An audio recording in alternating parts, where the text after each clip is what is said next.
Welcome back to How Not to Play Like Will Wheaton. This week, we'll be reviewing strategies for a game that many people, including myself, find very frustrating but a whole lot of fun. Pandemic.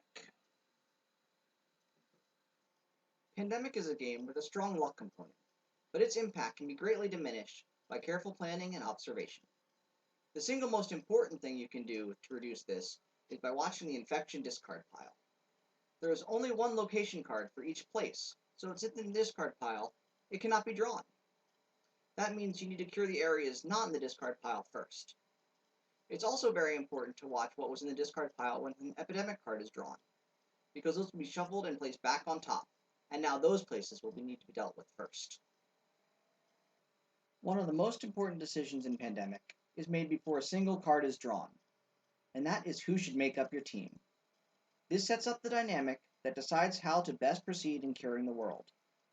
Of course, what team dynamic works best differs drastically depending on the number of players.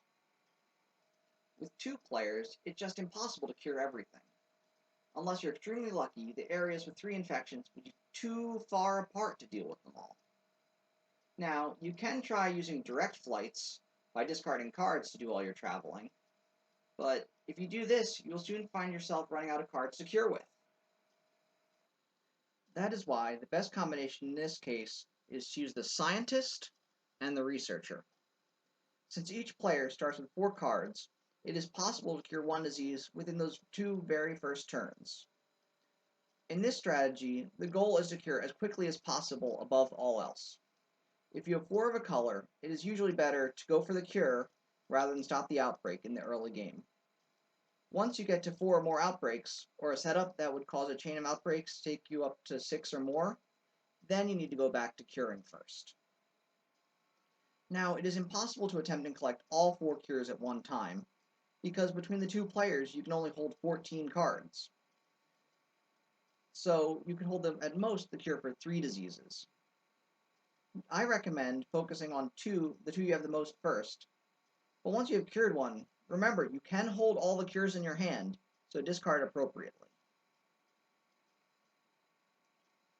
Now, with 4 players, rushing the cures is not really an option. But you do get access to 4 of the 5 roles. The 4 roles I recommend are the dispatcher, the scientist, the researcher, and the medic. The operations expert is nice, but the only one I would consider trading him for is the dispatcher, and the free research stations are not worth the extra movement for pawns that need it. Also, the dispatcher's ability to move a pawn to another usually functions better than traveling from station to station.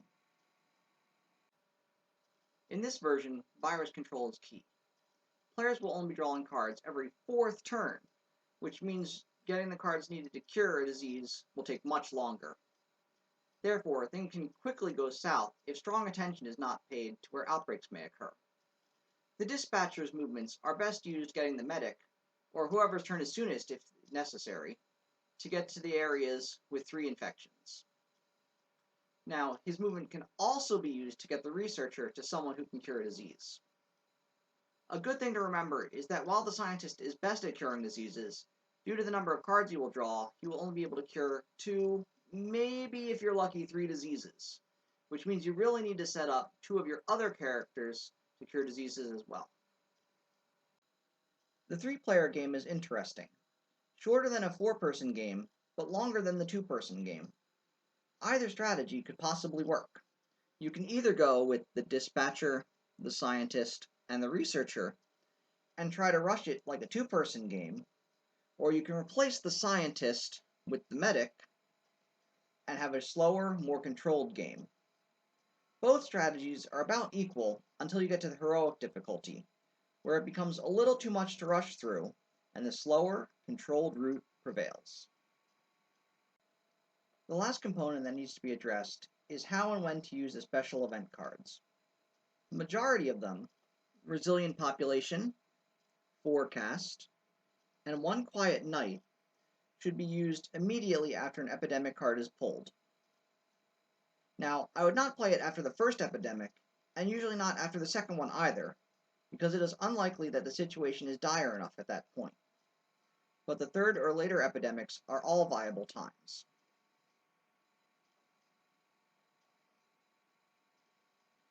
Airlift could be played after an epidemic, but make sure you finish that turn's infection draws before you use it. It also can be used to help get two players together to trade cards for a cure. The government grant card should almost always be played immediately. If drawn in the early game, it should be used in the middle of the black area. Baghdad is usually a good location. This effectively splits the map into two, making it much easier to get to the places that need to be cured quickly. In fact, if you do not draw the government grant card in the first couple of turns, I highly recommend sending someone with one of those cards to go make one anyway. If you get the chance, a third research station should be placed in the lower red area. This makes movement much easier, especially if you are not using the dispatcher in your game. That's all for this episode.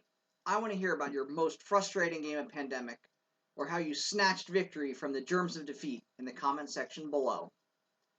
Please remember to share, like, and subscribe, and I hope to see you next time on how not to play like Will Wheaton.